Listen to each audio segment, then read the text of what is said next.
Salam sejahtera saudara-saudara. Baru-baru ini saya membaca di media sosial ada yang bersyukur karena COVID-19. Ada juga yang berterima kasih kepada virus corona. Saya tidak tahu secara pasti latar belakang ungkapan tersebut. Tetapi yang pasti COVID-19 ini adalah musibah. Ia benar-benar membawa duka. Kalau kita mengatakan ada hikmah di balik musibah COVID-19, ya ada hikmah yang bisa kita petik. Dari sekian banyak, saya ingin menyampaikan sedikitnya ada 6 yang merupakan hikmah dari musibah ini. Yang pertama, semakin banyak orang yang berpaling kepada Tuhan. Kita menyaksikan ada yang bersujud, berdoa, berseru kepada Tuhan dibarengi derayan air mata. Ada yang lebih intens dan lebih khusyuk berdoa. Ada orang yang semakin rindu beribadah di gereja. Kiranya sesudah COVID ini berlalu, kita juga semakin sungguh-sungguh berdoa dan beribadah kepada Tuhan, tidak hanya di tengah situasi pandemi ini.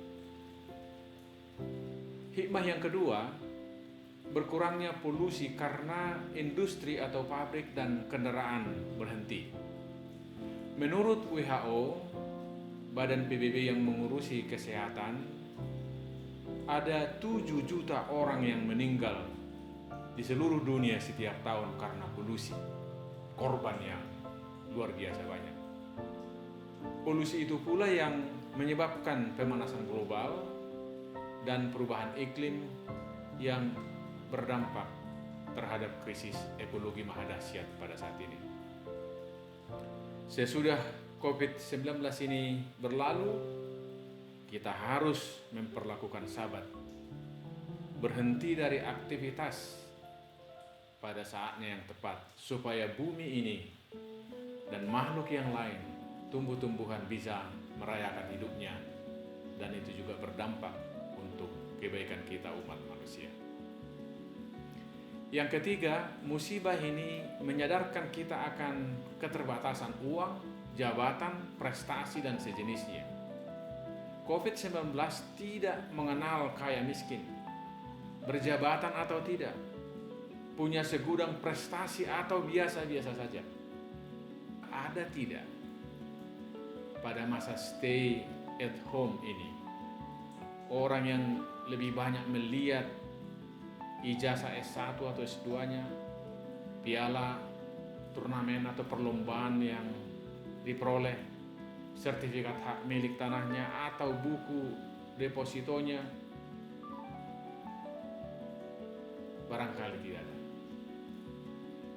Justru di tengah-tengah situasi seperti ini, banyak di antara kita semakin tertuju kepada Tuhan dan fokus kepada keluarga yang kita kasihi, yang mengasihi kita. Kiranya sesudah COVID-19 ini berlalu, meski uang, jabatan, prestasi, dan lain-lain itu perlu, tetapi bukan yang paling penting di dalam kehidupan. Yang kelima, semakin menyadarkan kita akan pentingnya pengendalian diri. Berada di rumah dalam waktu sekian lama pasti tidak enak, bahkan bisa menimbulkan stres. Dan kita tahu orang yang stres itu menyalurkan stresnya juga kepada orang lain. Itu sebabnya kita lihat yang kita kenal seorang pendiam pun bisa tiba-tiba sangat kasar di media sosial.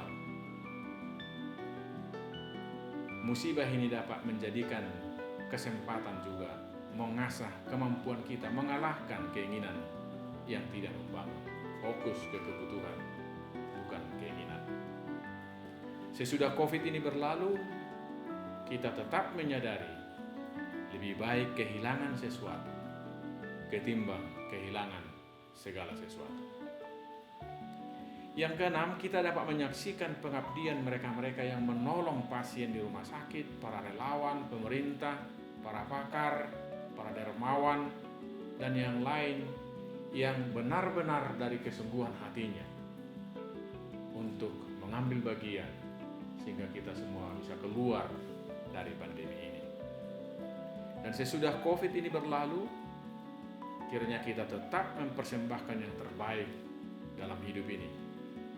Saat kita menanti-nanti mujizat dari Tuhan, mungkin di situ Tuhan menantikan kesediaan kita sebagai alat terjadinya mujizat. Saudara-saudaraku dimanapun berada, kita tidak bersyukur karena COVID-19, tetapi kita dapat bersyukur kepada Tuhan meskipun kita sedang didera oleh masalah. Tuhan memberkati saudara. Tuhan menyertai kita hari demi hari.